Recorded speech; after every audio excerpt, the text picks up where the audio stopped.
In extension 1, we basically look at two types of induction problems. There's a series type, which we saw on Friday. The other type are these divisibility ones, and that's pretty much it for extension 1. Extension 2 gets a bit more interesting. Now let's use this as an example. We're going to prove n plus 1, n plus 2 is always divisible by 3, which when you think about it, of course it is. If you've got 3 consecutive numbers, one of those numbers is going to have a factor of 3. And that's not good enough for a proof though. We're going to do it by induction. We're going to prove it true for the first case. So the first 3 consecutive numbers would be 1, 2 and 3. This is not a left-hand side, right-hand side situation. I'm just saying, okay, I've got these 3 consecutive numbers, 1, 2 and 3. That equals 6, and I can confirm that 6 is divisible by 3. So it is true for the first case. I'm now going to make an assumption that it's true for n equals k, where k is some positive integer. This is not an equation, so how do I turn it into one? I write it something like this. Because what we're saying is k plus 1, k plus 2 is divisible by 3. In other words, it's equal to 3 times some integer if it's divisible by 3. So that's how I define it. I'll say 3 times p, where p is some integer. That's my assumption, and now I'm going to prove it true for the next case. So that would be k plus 1, k plus 2, k plus 3 is also equal to 3 times some integer. It's not going to be the same integer, so I'll give it another letter, I'll call it q. So q is some integer. Proof. So I have to somehow get my assumption into this, because the key is we want to substitute our assumption in. Now our assumption was similar to this, but instead of k plus 1, k plus 2, k plus 3, it was k plus 1, k plus 2. So if I expand out the k plus 3, I could rewrite that as k times k plus 1, k plus 2, plus 3 times k plus 1, k plus 2, but then the first bit is my assumption. So I can substitute in 3p for that using my assumption. Remember, we're trying to show it's 3 times some integer. Well, there's certainly a common factor of 3 there. I could write it like that. The question now becomes, is that an integer? So it goes back to how we defined all these pronumerals. We defined k to be an integer. We also defined p to be an integer.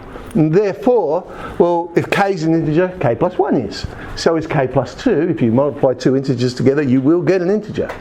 And if you add 2 integers together, you will get an integer. So yes, that is equal to 3 times some integer.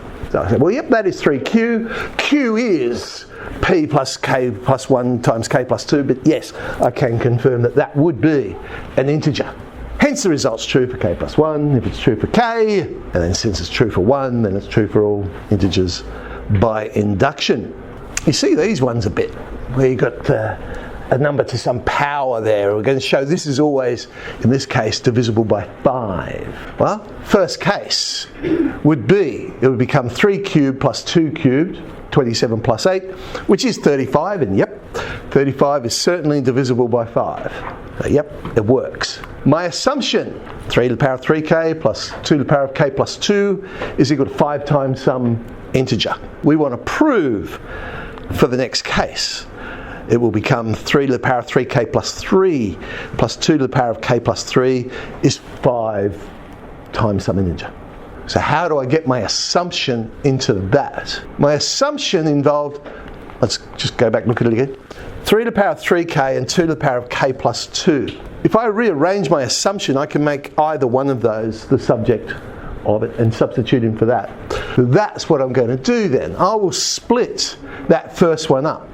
See, 3 to the power of 3k plus 3 would be the same as 27, or 3 cubed, times 3 to the power of 3k. This now allows me to substitute the assumption in, because I know that 3 to the power of 3k, if I rearrange my assumption, would be 5p minus 2 to the power of k plus 2. So in this case, I don't simply write by assumption, it's actually by my assumption rearranged. So I'll make it clear how I've managed to say what I've said. Let's play with this. We want to show it's got a common factor of 5 in all of this. Well, I've got 135p minus 27 lots of 2 to the power of k plus 2, and then 2 lots of k plus 3. Okay. But that 2 lots of k plus 3 I could write as 2 times 2 to the power of k plus 2, and now if I group the 2 to the power of k plus 2 together, I get negative 25. 5 goes into that. So now I can pull out a common factor of 5. 27p minus 5 times 2 to the power of k plus 2. Yep, That is 5q, where q equals this expression. Again, can I confirm that's an integer? P was defined to be an integer, K was defined to be an integer. Well, certainly 27 times an integer will be an integer. What about this 2? 2 to the power of k plus 2. Well, that will be an integer so long as that power is 0 or bigger. If it was a negative number, I couldn't say it was an integer. But that's fine, because remember, we defined k to be a positive integer. So yeah, that will be a positive power. 2 to the power of k plus 2 would be an integer. Hence the result is true for k plus 1 if it's true for k, and so on and so on. Just looking back at my proof here with the notation, if you use the dot for multiplication, which I did here rather than writing the multiplication sign, make sure the position of that dot is correct. That's very important. When you're using the dot for multiplication, the dot is in the middle, so it's raised up, because a decimal point is always put on the bottom line. Now, a lot of people write their decimal points in the middle, but the decimal point should be written on the lower line. If you use your calculator, I don't know if you've ever noticed it, whenever you do a calculation, where the decimal point is when you do your calculation, it's on the bottom line. That's why some people steer away from using the dot multiplication, because it does get confused with decimal points sometimes. It could easily be looked at.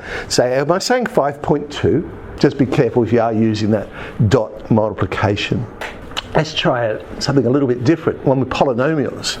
We're going to prove x to the power of 2n plus 1 plus a to the power of 2n plus 1 is always divisible by x plus a. Well, prove it true for 1. If I substitute in, I'll get x cubed plus a cubed, and we know our factorisation for that. And yeah, look, it does have a common factor of x plus a. So that is true for 1. Assume it's true for n equals k.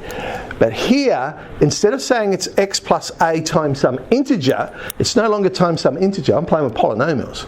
I want to say it's x plus a times some polynomial. And then I want to prove that this expression is also able to be written as x plus a times some polynomial. Right? Let's do our proof. Again, I have to try and get our assumption in there somehow. So I'm going to do a similar thing to like I did with the power one. I'm going to rearrange my assumption. I'm going to change the first term to be x squared times x to the power of 2k plus 1. And then x to the power of 2k plus 1, if I rearrange my assumption, I can make that the subject of the assumption and then substitute it in. Expanding that out, remember I'm trying to show x plus a as a common factor here. Certainly is of the first term there, because there it is already. What about the other two? Can I pull out a common factor of x plus a? Well, sort of.